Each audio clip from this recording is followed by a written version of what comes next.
Estamos hablando en tribuna sobre los casos de abuso sexual a menores y Elvira, periodista de ABC Color, nos está dando cifras alarmantes, bueno, presentadas esta semana, pero que siempre es bueno recordar. Estamos hablando, Elvira, de casos denunciados, ¿verdad? Porque estos son casos tabúes, donde a veces queda entre casa, ¿por qué vamos a hablar de esto?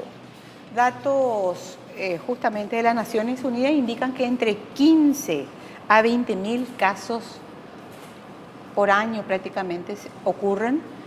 Y ¿A nivel país? Sí, a nivel país.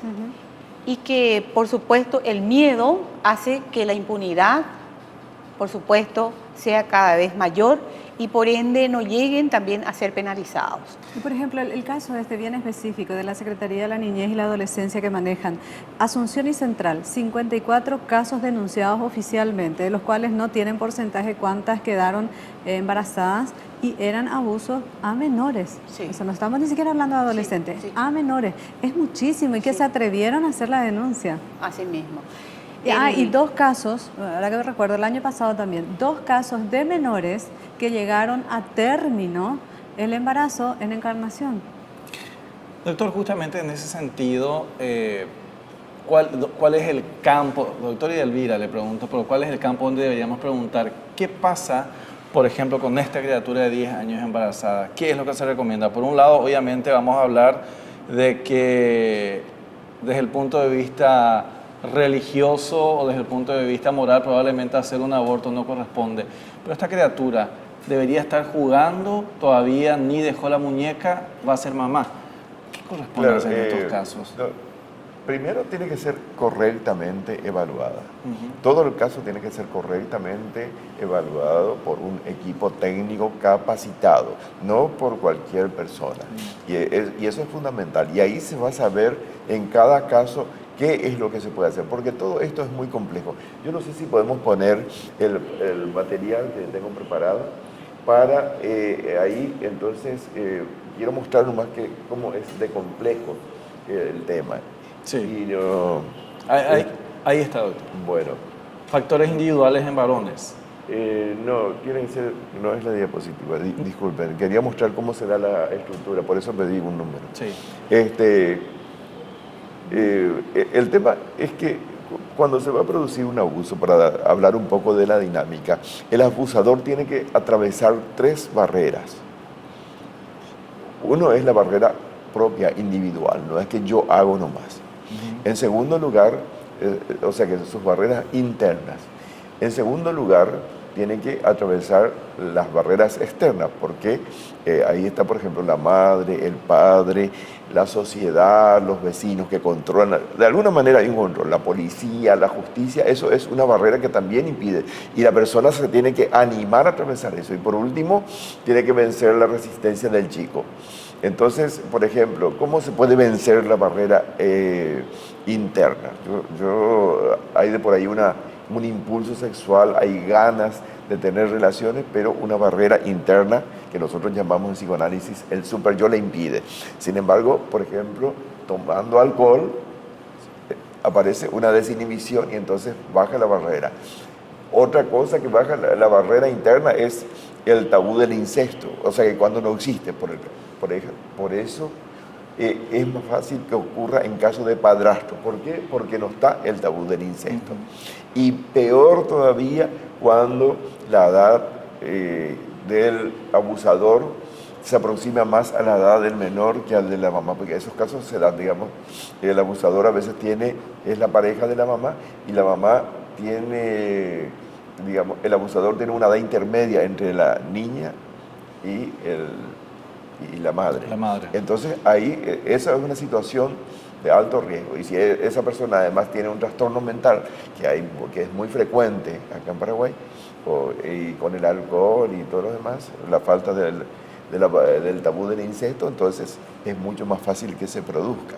Por ejemplo, cuando usted habla de que hay que hacer una evaluación exacta y cada caso en particular es diferente, uno se pregunta, ¿es cierto, hubo un abandono de la madre de protección a esta niña, a su hija de 10 años? Pero por el otro lado, cuando uno piensa también en la niña, lo único afectivo, mucho más allá de los errores de la madre, es su madre. Es su madre. Claro. Entonces, ahora, vos le tenés a la madre detenida, pero yo creo que íntimamente, aunque no entienda un montón de desatención o descuidados de la madre, es el momento que esa niña le necesita a la madre en contraposición. ¿Y dónde está ese equipo que te pueda evaluar? ¿La detenemos porque sí? ¿En qué momento pensamos en esa niña? ¿Qué es lo que le conviene? ¿Hasta qué punto podemos decirle tenemos a la madre pero la vamos a tener contenida o evaluada psicológicamente? Porque la niña necesita. Es como le estamos abandonando por todos lados. Ay, no, pero estamos cumpliendo con la ley. ¿Y quién está pensando en esa niña? Mira lo que Las decís, instituciones, lo- las instituciones en forma interdisciplinaria tienen que trabajar. Las CODENIS no están haciendo su trabajo bien. Porque si verdaderamente existía, este caso no hubiese sido tal si es que, por ejemplo, las CODENIS trabajaban a través con las fiscalías de la niñez y demás. Hay toda una infraestructura legal como para la protección de la niñez, pero hace falta un mayor impulso y una coordinación nacional, departamental de cada una de esas coordinaciones y que tenga asignado un presupuesto que verdaderamente les permita cumplir con sus roles y sus funciones. En el caso de la niña abusada, por ejemplo, en reiteradas ocasiones, la madre intentó buscar ayuda. ¿Qué pasó?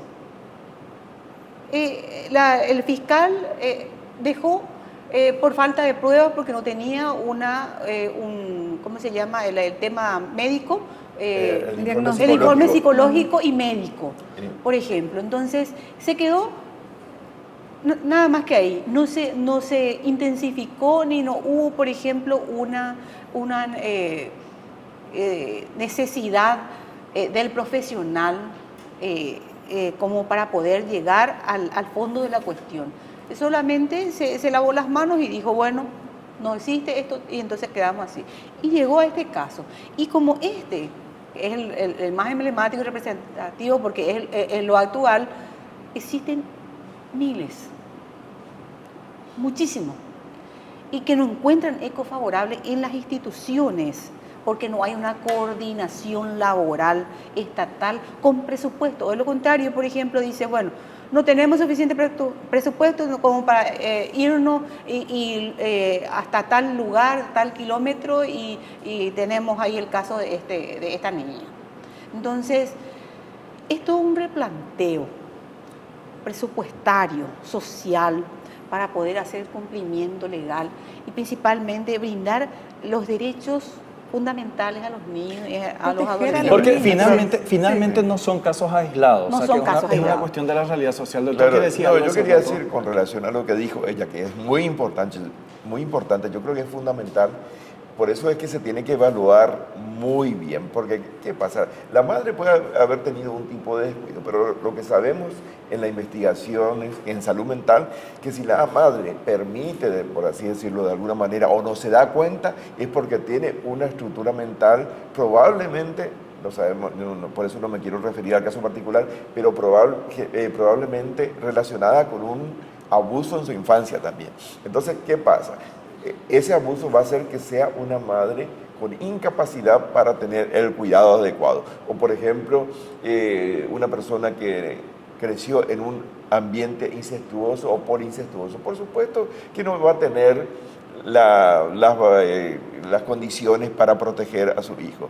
Y también en muchos casos sabemos que los abusadores han sido también abusados en su infancia.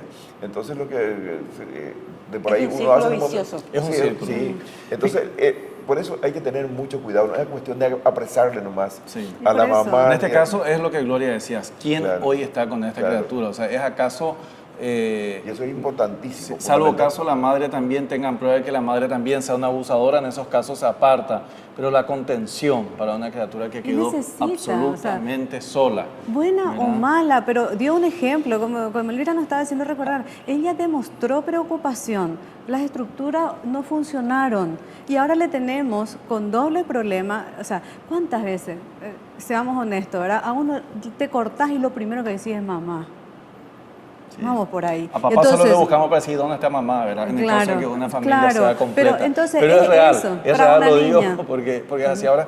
La pregunta también que queda y que es tan importante para el doctor, para Elvira, para Gloria, ¿verdad? Que los padres, las madres, observemos, analicemos, escuchemos y estemos atentos siempre, porque los chicos siempre dan señales, por más mínimas que sean. O sea, yo con mi pequeña hija, con el mínimo, con la carita triste, uno ya tiene que saber qué pasó en la escuela. Claro. Porque a veces en la escuela parecen chistosos, pero están los sistemáticos acosos entre compañeros, los maltratos y que terminan haciendo daño a los chicos. Eso también es un signo. Sí. El acoso, cuando un niño o una niña en la escuela empieza a tener juegos sexuales, es muy probable, casi seguro, que sea víctima de un abuso sexual infantil en su casa. Por eso es que los maestros deben estar atentos. Y es más, vimos en muchísimos casos que los maestros y maestras son los primeros que se enteran del Sí. problema. Eso es Y cierto. denuncian. Sí. Y deben ser, y Sí. bueno, es el compromiso de las maestras y de los maestros, o sea, no solamente el hecho También. de enseñar, sino que observar y en todo caso hablar con los padres, ¿verdad? ¿Qué compromiso finalmente? Un compromiso y por sobre todas las cosas, la sociedad. Yo creo que en esto hay que ser muy sinceros, saber que eso existe a nuestro alrededor. Es importante también, si es que se puede hacer la denuncia, hacerlo, porque sucede también por el otro lado. Por ahí yo estoy observando, pero me es más cómodo no decir nada. ¿Por qué? Porque si es que digo algo, yo estoy metiéndome en un problema. ¿Por qué? Porque me tengo que ir a la fiscalía, me tengo que ir a declarar, tengo que dar mis datos y a veces la gente también. O sea, como que el proceso no te facilita. Porque yo si estoy anunciando y para salvaguardar, volvemos a lo mismo. Acá lo que se Acá tiene que actúa hablar de es oficio. salvaguardar la criatura. Acá lo más importante es el niño, por sobre todas las cosas. Y no hacemos.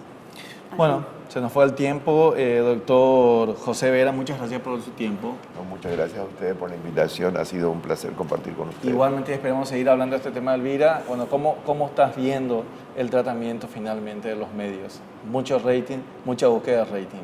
Lamentablemente la falta de madurez profesional y de criterios también de algunos jefes de prensa, de algunos medios, hace de que exijan, entre comillas, a sus periodistas el rating. Que el rating es lo que marca la economía y la estabilidad del programa o de la audiencia, ¿no? la audiencia. Entonces, en nombre de ese rating muchas veces olvidan de que exponen innecesariamente a muchos inocentes y están violando sus derechos también a personas víctimas inocentes que con el tiempo van a crecer con esa revictimización constante a nivel familiar, social y nacional. Bueno, Elvira, muchas gracias por estar con nosotros. Hablamos de esta forma de un tema, no podemos decir apasionante, pero que debe ser apasionante en el tratamiento y en la búsqueda de soluciones. La pasión debe ser la búsqueda de soluciones y no el rating o no el morbo. Luego de la pausa ya estamos hablando justamente de personas que pueden ser claves, en este caso, Gloria. Absolutamente. La unidad de salud familiar, esas personas que visitan la casa y que a lo mejor fueron para vacunar, pero encontraron que algo pasa en ese hogar. Vamos a hablar con ellas luego de una brevísima pausa.